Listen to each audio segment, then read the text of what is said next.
But the press today is outside of the New York courthouse. Today we are in the throes of a church, calling not for warfare, but calling for justice, calling for peace, and calling for understanding.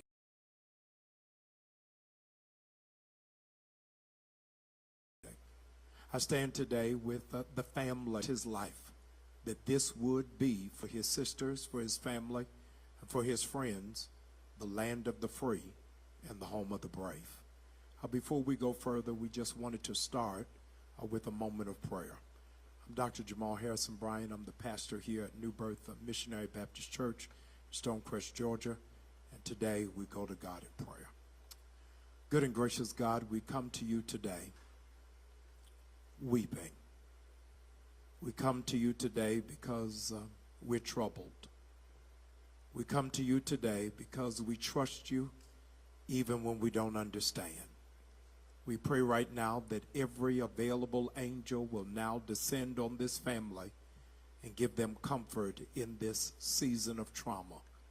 I pray, dear Lord, that your presence will abide, that justice will be found, that mercy will be meted out, and that peace will exceed our understanding. We pray just as your son did in the Garden of Gethsemane, not our will, but your will be done. In Jesus' name, another soldier who was killed innocently so that others might have life. Amen. Amen. I want to yield now to our lead attorney who is a champion for justice. I come really with the sobering reality that this is our class reunion. Attorney Crump and I first joined together over the case of Trayvon Martin, and we have crisscrossed around the country, and now has come right to our front steps. The family has absolute confidence in Attorney Crump, in his conviction and his passion, and really his commitment of making sure that those who are left unseen will be seen. We welcome now Attorney Crump. Thank you so much, Dr. Bryant, for opening up your cathedral, not only for this press conference, but for the homegoing services for Roger Fortson, a homegoing celebration for an American patriot, which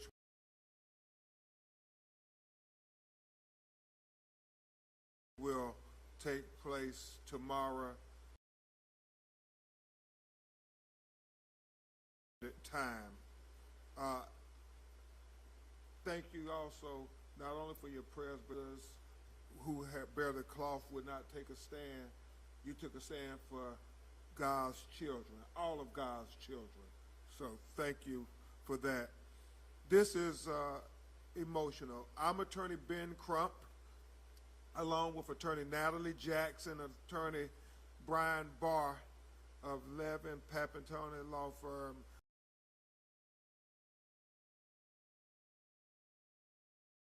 We have the honor of representing the family. Is his mother, Mika Fortson, his father, Roger Wilburn, his little sister, Harmony, his little brother, Andre, his sister from Los Angeles, his sisters from Los Angeles, Raven and Tiffany, his uncle from Los Angeles, Maurice Washington, and a host of cousins and loved ones who are standing strong with his family, trying to keep especially his mother upright, doing something that is so unbelievable to her and his father. And you're going to hear from them in just a minute, and you hear from his sisters as well. And it's going to be emotional. This is not just a hashtag. Roger was real. He was the hope for so many of them, and that's why this is so emotional. But what we're going to do is talk about some important updates for the case the video came out and you all got to see it. But yet, as his mother said, they cannot stain his reputation. But she feels as long as they continue to say that they went to the right apartment, they're staining his reputation, because Roger did not have any domestic disturbance. Roger had no criminal history. Roger has never ever been accused of domestic violence. I mean, and so for her and his father Roger to hear these things, it's as if they're staining his reputation, his good name. I know, Dr. Bryant, my mother always tells me, a good name is worth more than silver and gold. That's biblical. Roger had a good name. He was a good young man, had the brightest of futures. And so we start with addressing what his mother believes is this narrative to stain his reputation. And I'm sure she's going to speak on that herself very directly to you all. But the transcript, if we could put it up,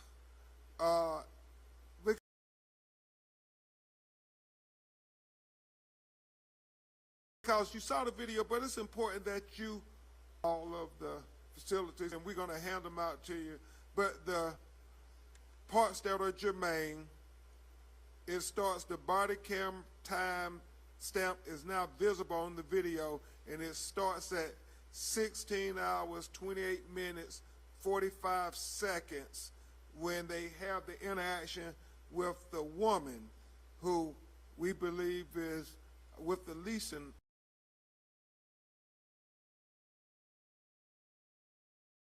office of the apartment. The deputy walks fighting or something. The woman says she was saying that it happens frequently. The deputy says, okay. The woman says, but this time it sounded like it was getting out of hand. The deputy at 16:29.09 seconds says, okay, which door? I paused there for emphasis because her response is, I'm not sure.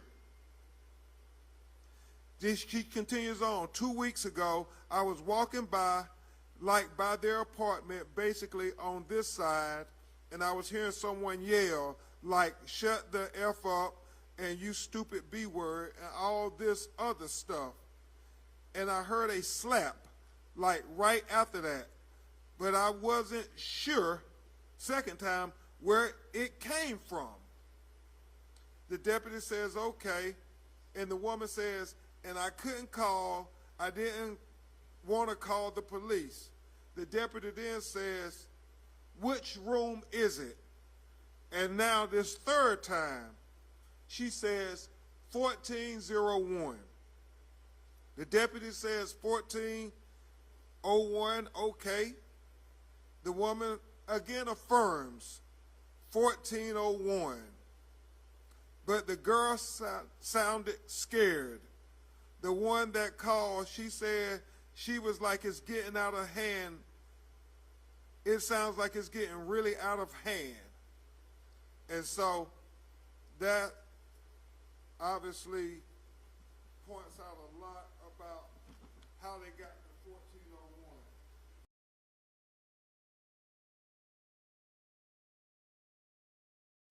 And so he got on the elevator. Okay, he asked, will you do me a favor? Will you stand out there and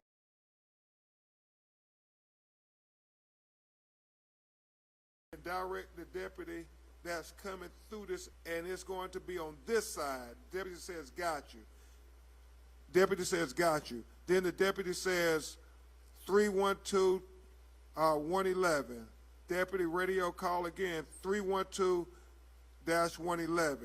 The deputy goes to door E1401. It's important. They say this is domestic disturbance going on, but watch the body cam video and more importantly, listen to the body cam video. You can hear birds chirping. Deputy knocks loudly and then steps to the side out of the view of the peephole. If it's the police knocking and you want the person inside to know you're the police at the door, why are you stepping out from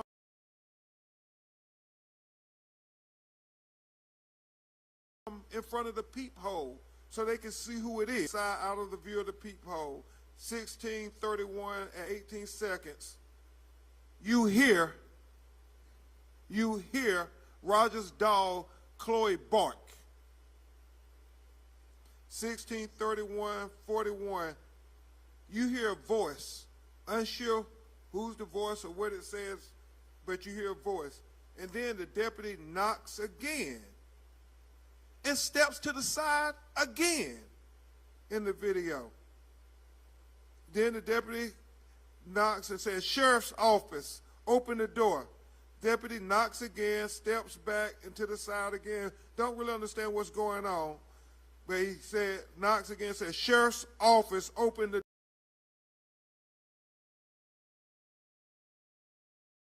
door." 16:32. The deputy at 16:32.02 seconds says, "Step back." You watch the video, you see Roger is complying. He's stepping back.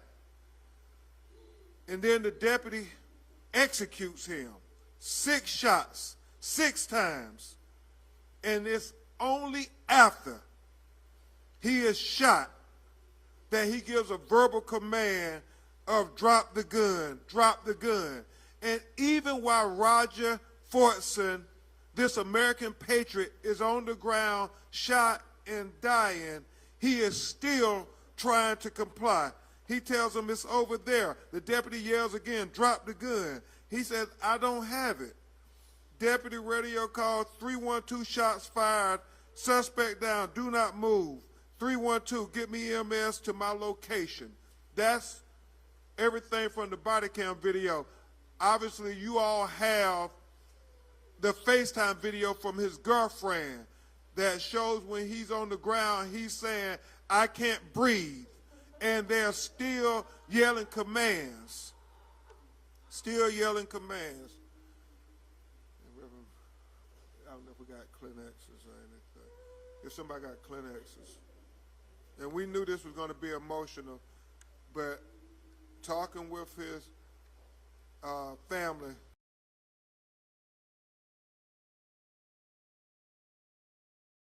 they want the record to be straight. Is the new evidence that we're presenting to further show that they're not at the right apartment. They're not at the right apartment. And obviously, we think both things are important. They're not at the right apartment, and then, and within seconds of opening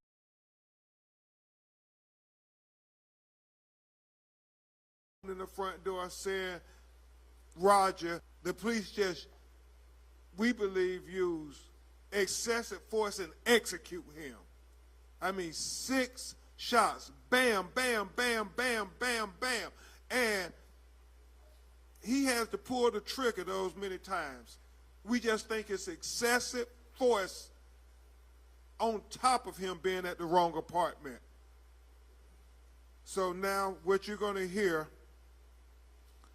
is the radio traffic from the police officers that night that have been condensed to get rid of the stuff that is not relevant to what's going on at this apartment complex where Roger Fortson was shot and killed.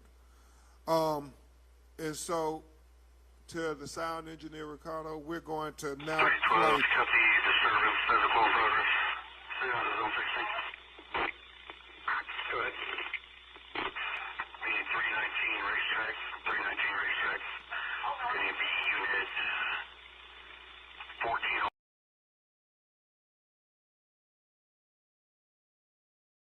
1401. Still receiving.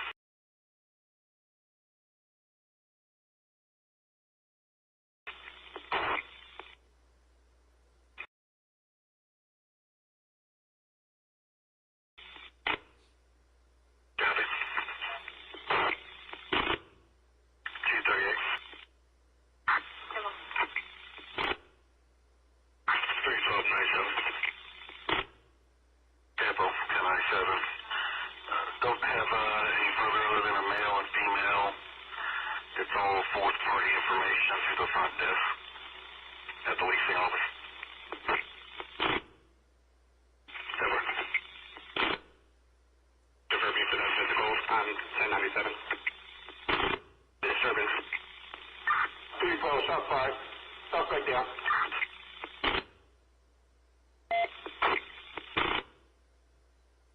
312, EMS on location. Copy. 111 312 right there.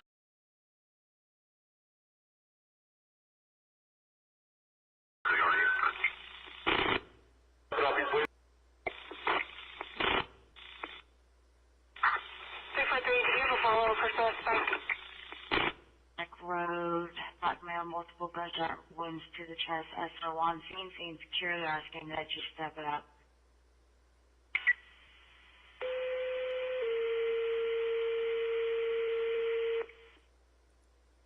Engine 1, Engine 3, chief notification, shooting 319 Racetrack Road.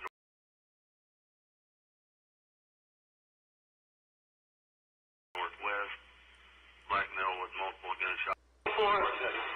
Echo 1401. Just one patient? For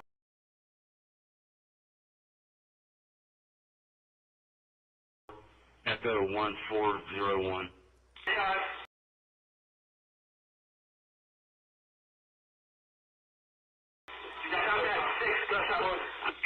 Visual battalion one are also on scene. I'll have Chisel on command. 6, it's going to be 4th floor. Echo 1401. Room E, Echo 1401. 11 EMS, nothing on scene, clear traffic.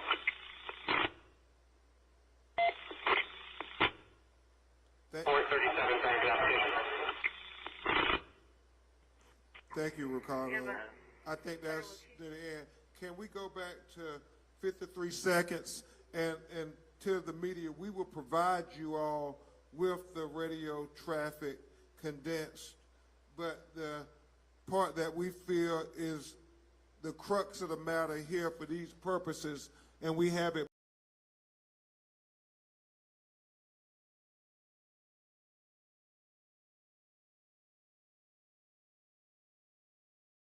blown up thanks to Dr. Bryant's Now, it's all fourth party information through the front desk at the leasing office.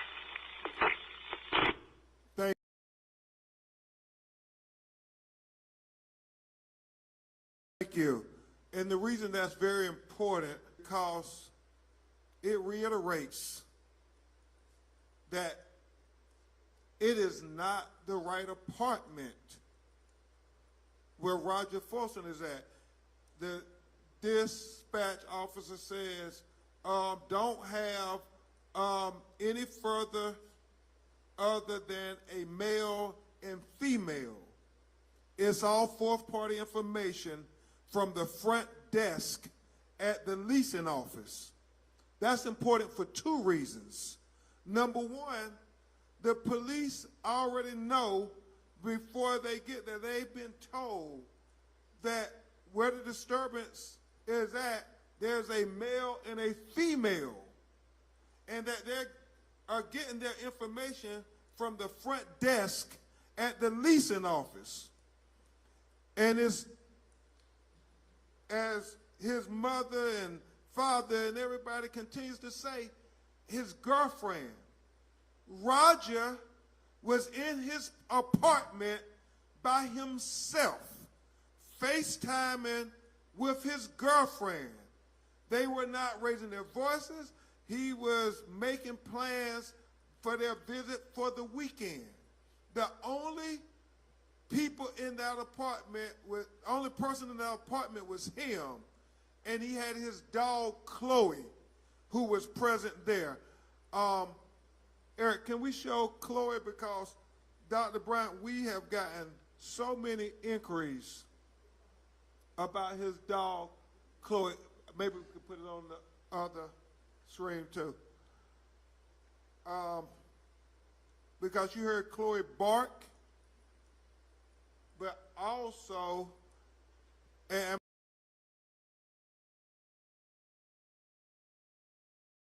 I mean, we got so many inquiries, America, because when they watch that video, they see Chloe in the video.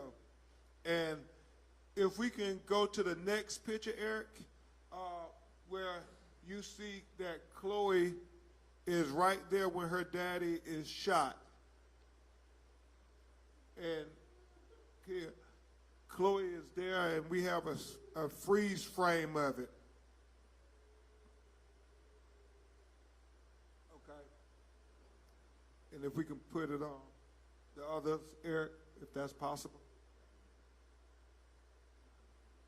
Okay.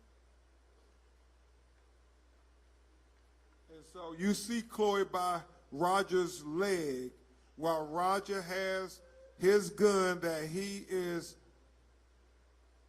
a licensed, registered gun owner, every right to the Second Amendment as any other American citizen, and I think is probably far more qualified to be a gun owner than many. He was militarily trained to use firearms. He was highly intelligent, very respectful of authority, respected law enforcement, and you see the gun was down to his side the whole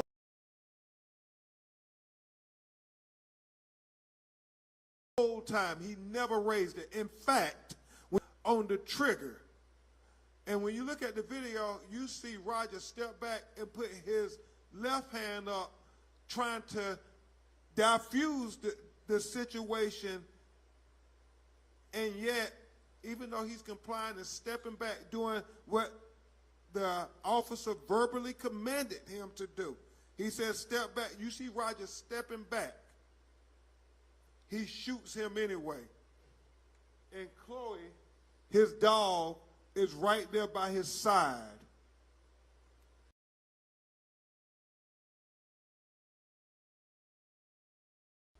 When he is shot.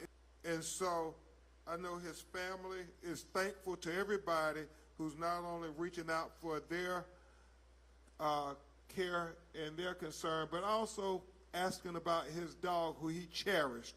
He loved his dog, Chloe. You'll hear his sisters talk about that a little bit. But we thought it was very important to make sure that we get the information out, because oftentimes, Dr. Bryan, we've seen it far too many times when they kill people, especially black people, unjustifiably. They have the investigation go on for months, years, without anything, where everybody forgets about him and he's swept under the rug. Well, we're not going to let them sweep Roger Fortson under the rug. And people say, oh, it's a rush to judgment. Well, what we see in our community, if we don't stand up and start fighting and saying justice for Roger and making the case, then there will be no judgment. And that's why we have to go through painstaking efforts with all these emotions from these mothers and fathers and these siblings, because they know all too well in America, if they don't come up here, even while they're grieving, and fight for justice, they won't have any chance at getting justice. We know that from Freddie Gray, Michael Brown, Trayvon Martin, Tamir Rice, Terrence Crutcher. Eric Gardner, Breonna Taylor. The list goes on and on. We have to call them to account, because if we don't do it, they won't do anything. And so people who criticize us talking about we're doing a rush to judgment, not doing anything, how has that worked out for black people in America? So that's why we're here, demanding justice for Roger Fortson. And at this time,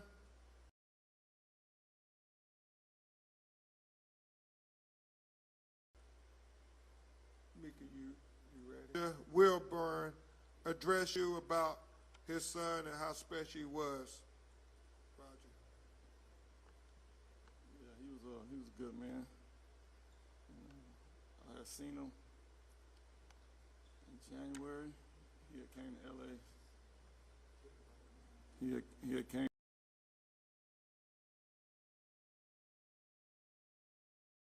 to LA to see his sister. Had a good conversation, and I was letting him know that I was going to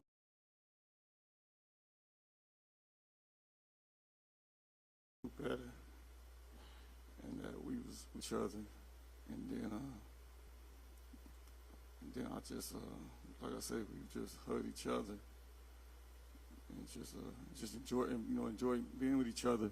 So then, after that, I called him on his birthday, and he was happy, and we was chopped it up, and he was telling me that he was going to make a trip to come back out and come see me, but he never got the chance. We never got the chance to finish what we was setting out to do. We didn't get to finish what we were setting out to do, and I'm gonna miss him. And that's. No, I didn't think I was gonna be barren. I figured he'd be burying me, and I felt like that all my life, though. The way I was living my life, but I just can't believe it, and I'm gonna miss him. Thank you, Roger. Now you hear from his sister, Raven, from Los Angeles. So the last time I talked to my brother was the Monday before he got shot. He was at the dog park with Chloe. I was his baby. Excuse me. And he was so happy. He was so happy to be there with Chloe and the dogs. It was another dog all on Chloe, and we were on FaceTime, so he was showing me. He was like, look at Chloe, look at Chloe. And I was like, you better take her home before you become a grandfather. And he was like, I'm gonna take her home right now, sis. I'm gonna call you back. I promise I'm gonna talk to you. I promise. And because it is, he can't keep his promise. And my brother kept his promises. Everybody on this that's standing here, my brother loved, like his family. That was the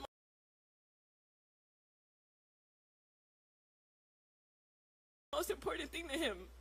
So he took care of anything. He would say, don't worry about it. Don't worry about it. It's going to be okay. And I just feel like we got to get justice for him, because he would make sure we was okay. And we got to make sure he okay. Tell about when you came to Atlanta. Oh, when I came to Atlanta to visit him, he gave me a tour, and he was so excited. Like, my brother loved being from Atlanta. He loved his city.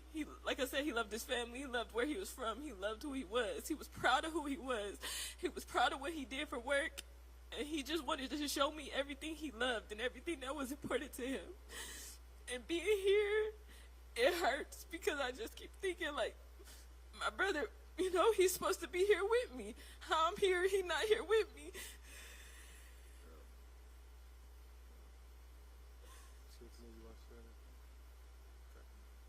His uncle Maurice. Yeah, it's one thing, and hey, I'm just like the rest of the family. He was just with me a couple of months ago. Him and his girlfriend. I was telling her how beautiful she was at the bowling alley and chopping it up with his sisters. And terrible thing is, I get a call from my daughter talking about, is he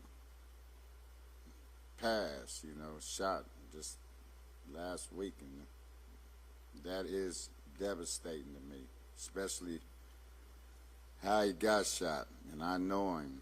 He's a real sharp dude. He never was into anything but getting good education and talking about being somebody, and he got robbed. And that's just devastating. It's terrible, terrible. For everybody, his mother, my brother, you know, it's tearing them up. And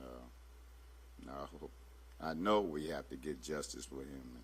Justice for Roger. And this is 2024. Really, these incidents shouldn't even be happening, but they still are to people like us. Anyway, that's all I have to say. I love you, and hope we're going to get justice for you. Justice for Roger. Thank you.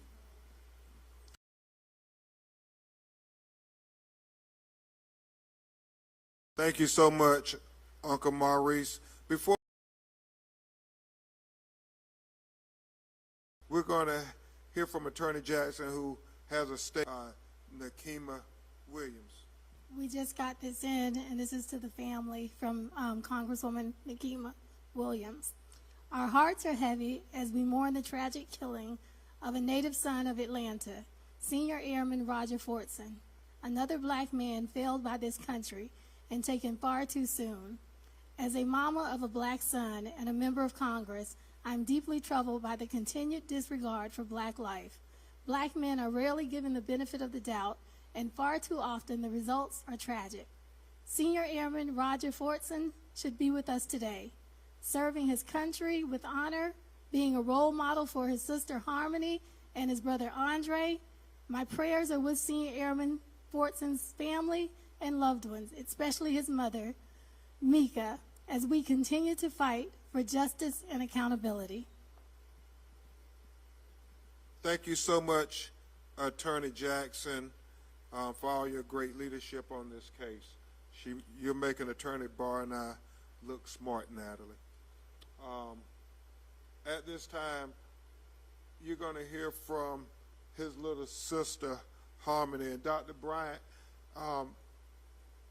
that picture of him and her in the airman's uniform says everything we need to know about how much he was trying to do everything to be an example for his little sister and little brother, Harmony, 10 years old, and Andre, who's 16 years old, here in Atlanta. So, Mama, you want to come? We're going to try to have Harmony talk about her brother. Roger Airman Fortson. He was maybe my brother, but he was also the best brother I could ever ask for. Roger, we may not have any food, but he would always come by and just bring us something to eat. Roger knew what we wanted. Roger just, the last time I talked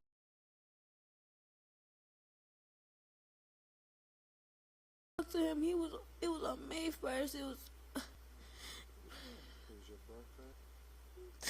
It was on my birthday.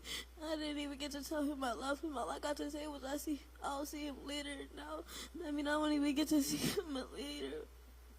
I can't even. I just miss my brother. No, the first theme camp I ever went to was with him.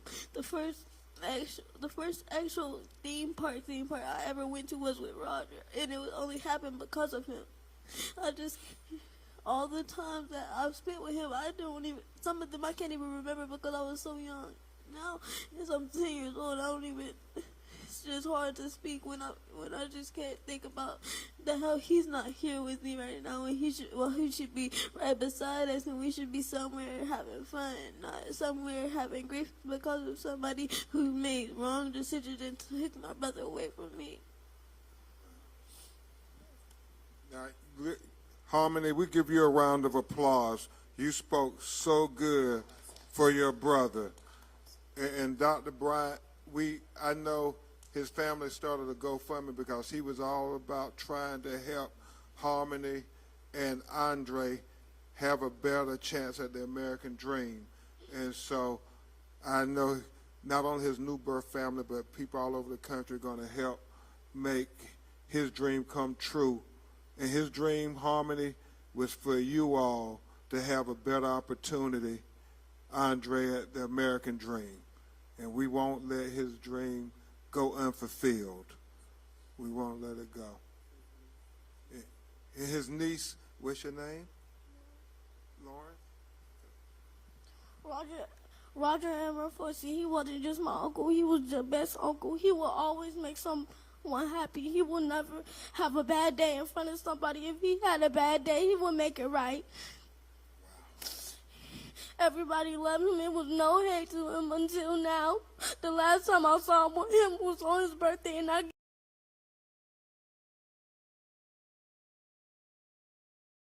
didn't even get to say I love him. Never see his face again. The last time I saw him, he was happy. And now to end like this. Thank you, Lauren. Yeah, give Lauren a round of applause too. These young people are so courageous and articulate. Thank you all so much, Harmony and Lauren. Roger's still with you all. He'll always be with you. Rev, I don't know if you want to say something about that. This is really a full scope of the personality, the character of this amazing patriot to make an impact for these young people to have clear and crystal memories and to be so impacted. So many people online were worried about the trauma of the dog, but not talking about the trauma of the family.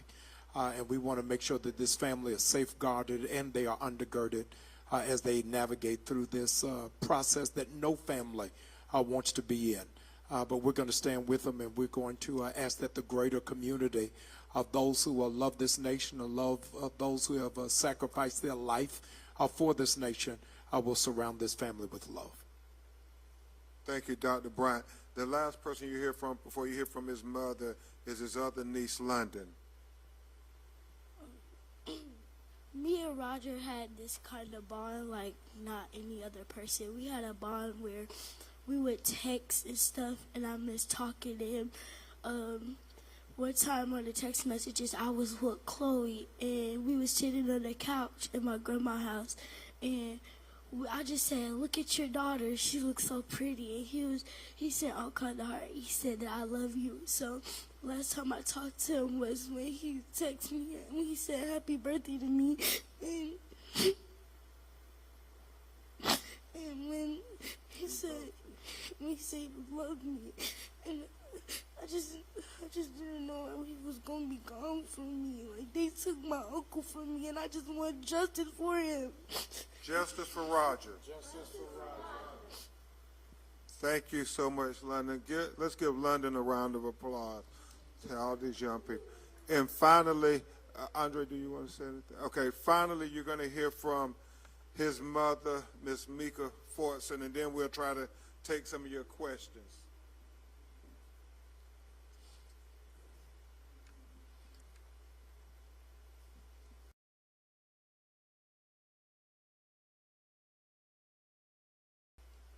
First of all,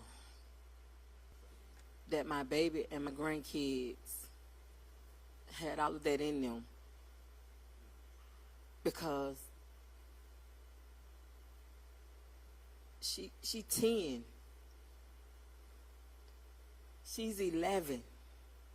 They're supposed to be playing with teacups, playing patty cake. They're talking about grieving. When I was her age, they would tell me they going to heaven. I lost my mom at their age. Only thing I was told, she's going to heaven.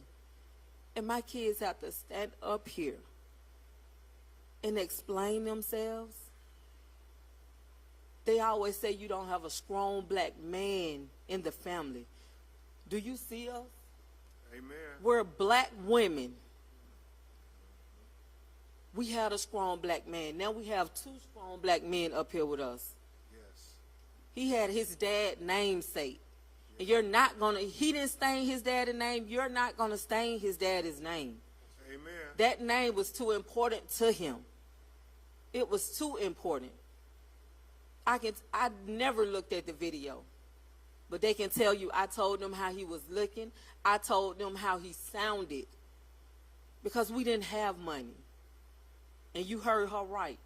When we didn't have food, we got food delivered to us from Kuwait, Qatar.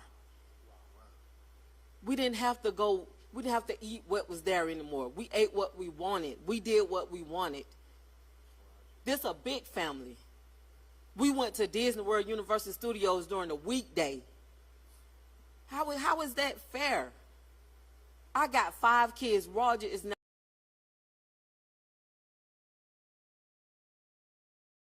number 3.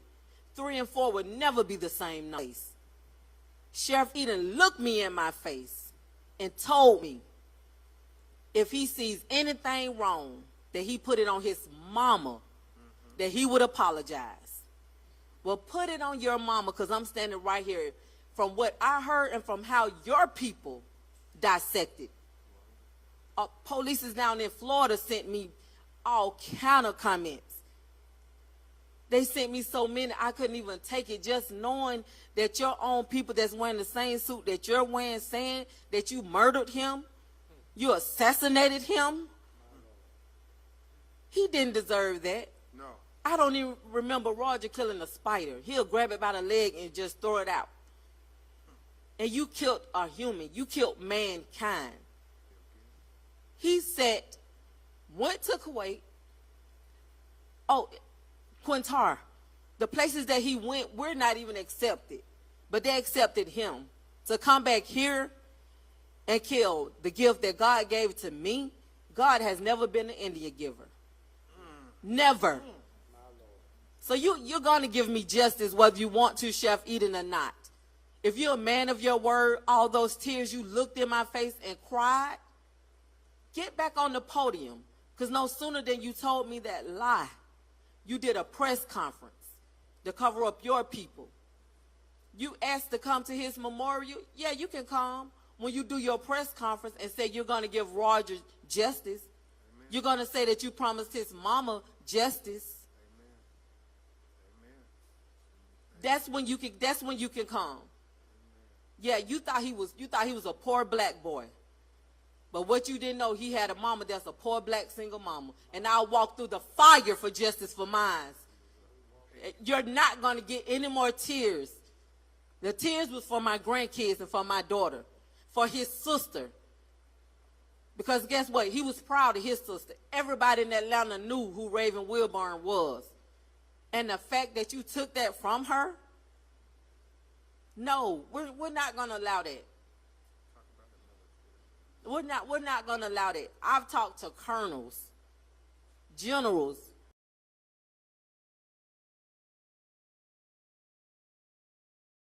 Little old me, about how there's nobody better than him. Roger was light. There would not be a stain on his name. He would not be put to rest in darkness because he was light. Fix his reputation, tell the truth, and give my child justice.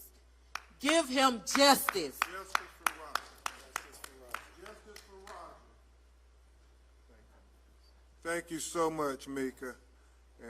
She's a proud member of New Birth. At this time, we'll take your questions if you have any. Yes, ma'am. What I would like to know is if you all have had any kind of response from the police department or the military. Yeah. And also, too, could you clarify, did all those shots come from one deputy, or were there others? All the shots came from one deputy. He shot him point blank range 6 times. I'll let his mother speak to how involved that the military has been to one of their family members. It has been quite extraordinary. The shots came from one person, but when you listen to the video, the lady that came in behind him, she should be held accountable too, because she had enough time to call the ambulance and get him some help.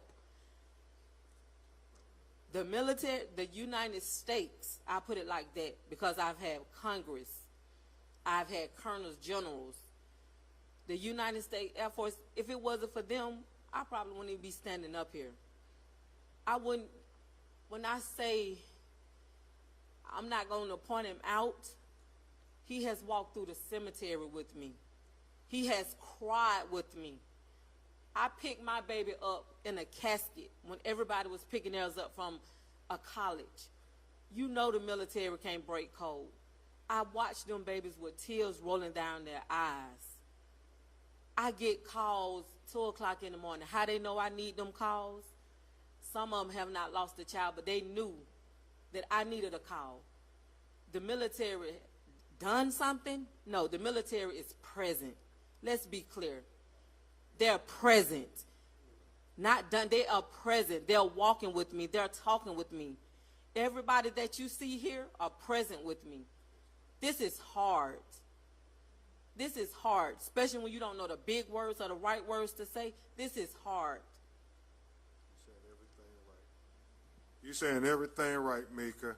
From your heart. You can never go wrong. Yes, ma'am. Attorney Crown, this is Audrey Washington with Channel 2. A couple of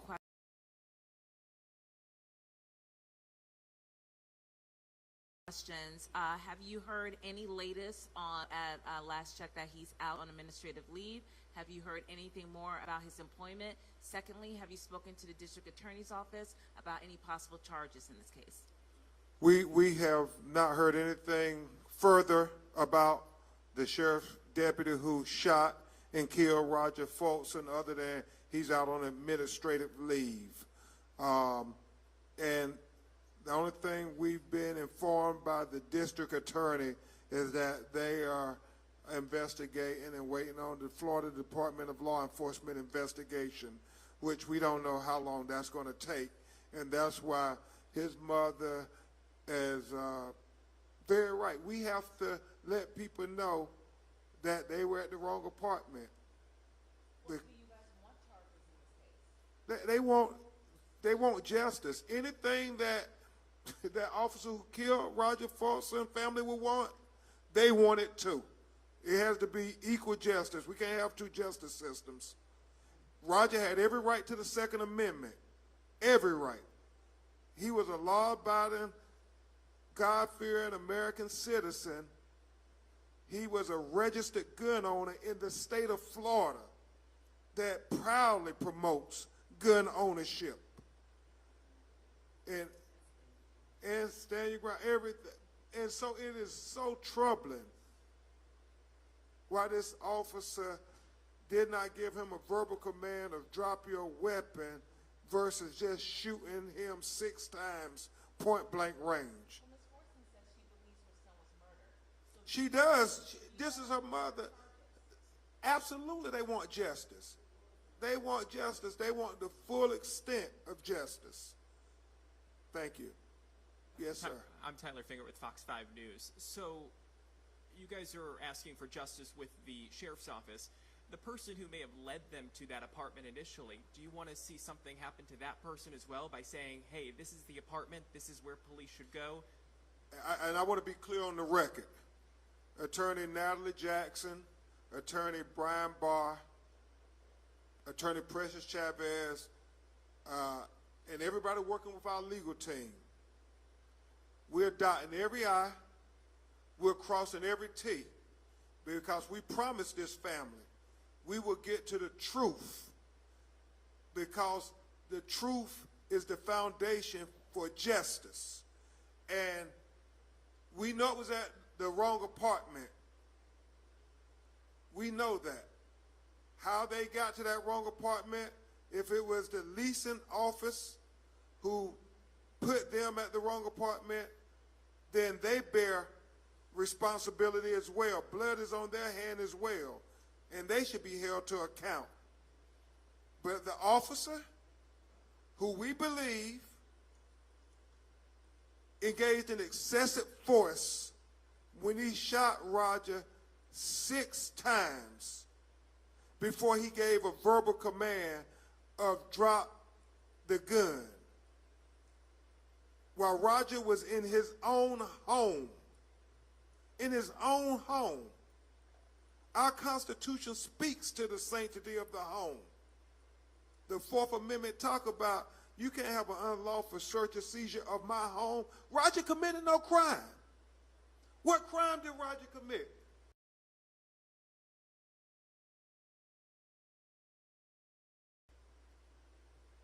What did Roger do?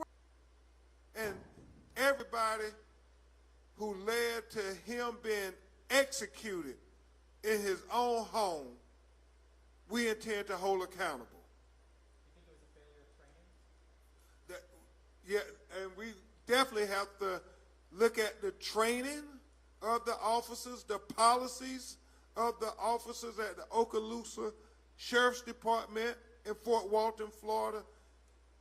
I think, before I give Mika and let her respond, I think what she said and what the military is saying and what the congressional members are saying, we need to do everything possible to get to the truth of what happened and make sure that there's accountability so we don't lose another person like this, that we don't lose another American patriot like this. So let's remember, Roger Fortson was an American patriot. To answer your question, yes, she should be held responsible. Why didn't she let them know that what she told him? She could have came forth and said what she told him. Nobody double checked. It's like he didn't have a life. Like his life didn't matter. They thought he was going to be somebody that they was going to sweep under the rug. We were going to share the cup of tears and be scared. No. Those days are over with, especially for this family. Amen. So, yes, I do. She still got time to come forward. She could have reached out to me anything. She hasn't did anything. And if, you know, it's the wrong apartment.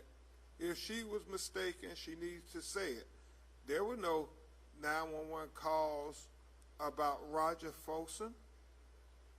No. Yes, sir. Last question. Jeff Martin with the Associated Press. Have you been able to obtain an incident report or any other materials in addition to the radio traffic you shared with us? And then I had one additional second part of my question was, is the apartment complex being cooperative with your investigation? At this time, FDLE is leading the investigation. We asked them for 911 tapes and everything. We haven't gotten them yet, but we will continue to persist. We will continue to file freedom of information lawsuits to try to get the information so it's not swept under the rug a year from now. And I think Attorney Jackson can address your first question about have we got any reports on domestic?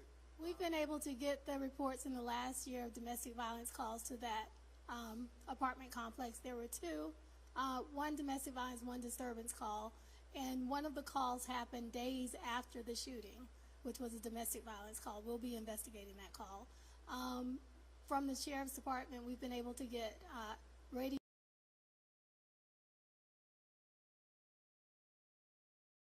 transcripts, some of the radio chatter, which is the new disputes, other records such as 911 call, which is what we believe we're entitled to, the initial call.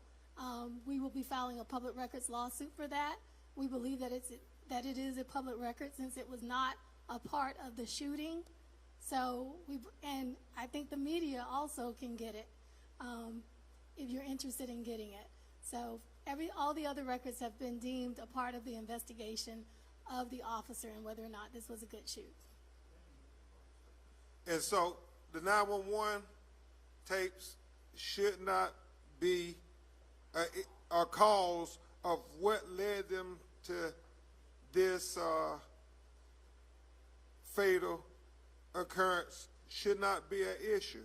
We should know what they said on the 911 call, what they said on the call to come there, what the leasing office said when they called to the police. And is there somebody on that floor who was having a domestic dispute? I think this is what is the crux of the matter here.